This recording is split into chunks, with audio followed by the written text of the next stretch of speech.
कहते हैं कि आपके द्वारा किए गए कर्म ही आपकी पहचान होते हैं। इस दुनिया में एक ही नाम के हजारों इंसान होते हैं। हम हर किसी इंसान को उसके नाम के माध्यम से नहीं पहचान सकते।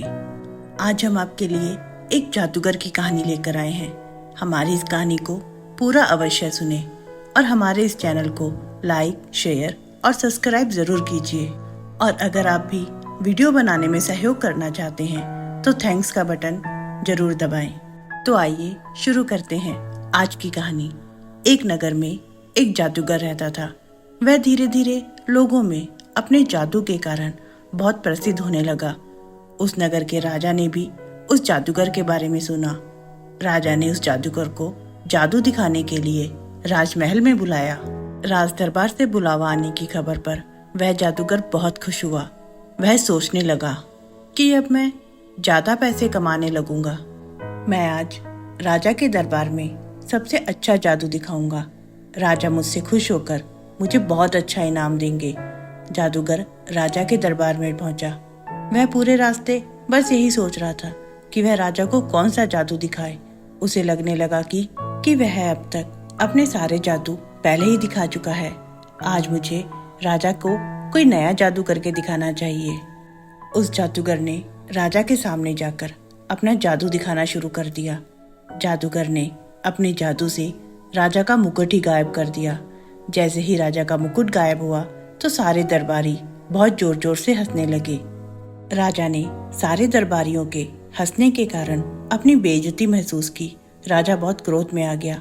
वह क्रोध से बोला, इस जादूगर को काल कोठरी में बंद कर दो और आज से 7 दिनों के बाद इस जादूगर को मौत की सजा दी जाएगी और भीड़ के सामने इस जादूगर को फांसी दी जाएगी।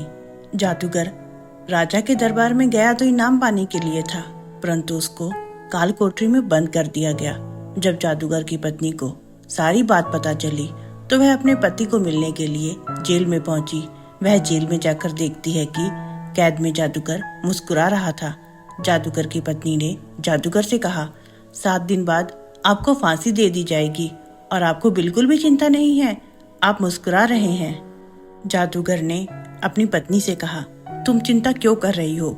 अभी मेरे पास 7 दिन का समय बचा है, इसलिए तुम भी मुस्कुराओ और खुश रहो, सब कुछ अवश्य ठीक हो जाएगा।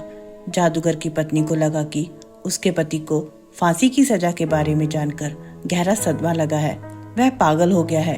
वह अपनी मौत को इतना करीब महसूस करके पागलों की जैसी बातें करने लगा है। वह चुपचाप कैदखाने में से वापस आ गई। जादूगर की पत्नी रोज अपने जादूगर पति से मिलने के लिए कैदखाने में आती और जादूगर अपनी पत्नी से कहता, 6 दिन बचे हैं, 5 दिन बचे हैं, 4 दिन बचे हैं, 3 दिन बचे हैं। इस तरह से वह हर रोज बचे हुए दिन गिनवाता रहता और अपनी पत्नी को खुश रहने के लिए कहता। एक दिन फांसी का दिन भी आ गया। राजा अपने घोड़े पर सवार होकर आखिरी बार जादूगर से मिलने के लिए आया। जब जादूगर ने राजा को अपने पास आते हुए देखा तो जादूगर के दिमाग में एक योजना आई। जैसे ही राजा जादूगर के पास पहुंचा तो वह जादूगर बहुत उदास हो गया। वह रोने का दिखावा करने लगा। राजा ने उस जादूगर से रोने का कारण पूछा और जादूगर से कहा, जादूगर क्या हो गया है? उस दिन तो तुम बहुत जादू दिखा रहे थे। तुमने अपने जादू से मेरा मुकुट भी गायब कर दिया था और आज जब तुम्हें फांसी की सजा मिलने वाली है, मौत तुम्हारे बहुत करीब है, तो अब तुम रो रहे हो। जादूगर ने कहा, महाराज, मरना तो एक दिन सबको है। मैं अपने मरने से नहीं घबरा रहा हूँ, बल्कि मुझे तो इस बात का अफसोस है कि मैं इतने वर्षों से जो एक कला सीख रहा था, अपने घोड़े को उड़ना सिखा रहा था, मैं अपने घोड़े को आसमान में उड़ाना चाहता था। मेरा वह काम बस 1 वर्ष में पूरा हो जाना था, परंतु अब मेरी मृत्यु होने वाली है और मैं घोड़े को उड़ाने की कला अपने साथ ही इस दुनिया से ले जाऊंगा।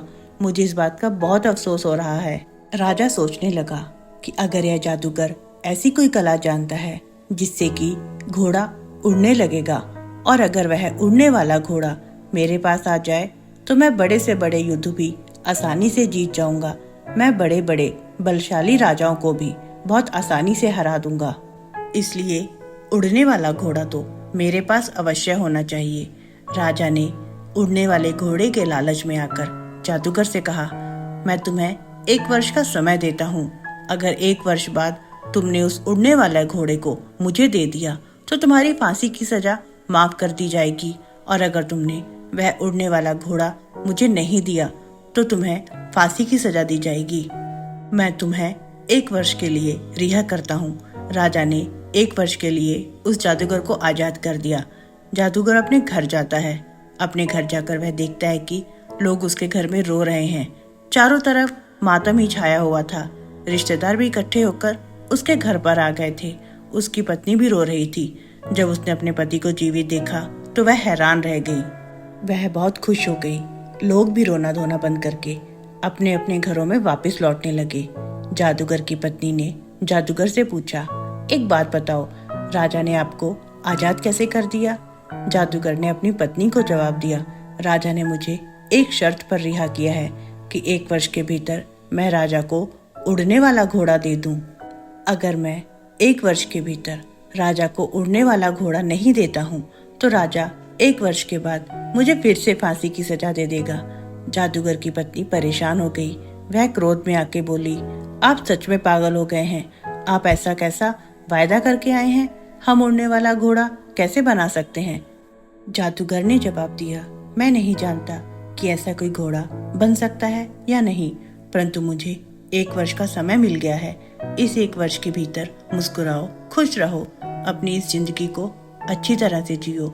जादूगर की पत्नी ने अपने पति से कहा, आप फिर से ज्ञान देने लगे हैं। जादूगर ने अपनी पत्नी को बहुत समझाया कि खुश रहो, सब ठीक हो जाएगा। कुछ महीने इसी तरह से गुजर जाते हैं। 6 महीनों के बाद अचानक ही उस राजा की मृत्यु हो जाती है और उसका घोड़ा भी मर जाता है। अब जब राजा ही जीवित नहीं रहा तो अब जादूगर को कोई घोड़ा देना ही नहीं था, और ना ही घोड़ा ना देने पर उसे फांसी की सजा मिलनी थी। सारी बात ही खत्म हो जाती है।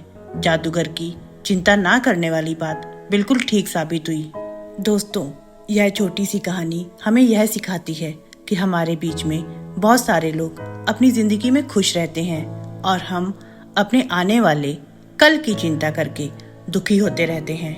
हमें ऐसा लगता रहता है कि कल कोई समस्या आ जाए तो हम क्या करेंगे। हम उसी बात को सोच सोच कर आज दुखी होते रहते हैं। हमारे पास आज के समय में सब कुछ है, परंतु फिर भी हम खुश नहीं हैं। हम अपने आने वाले कल की चिंता में दुखी होते रहते हैं।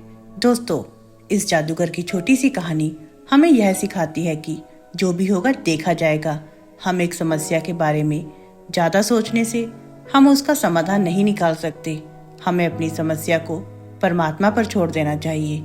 ईश्वर खुद ही समय आने पर हमारी समस्या का समाधान करेंगे।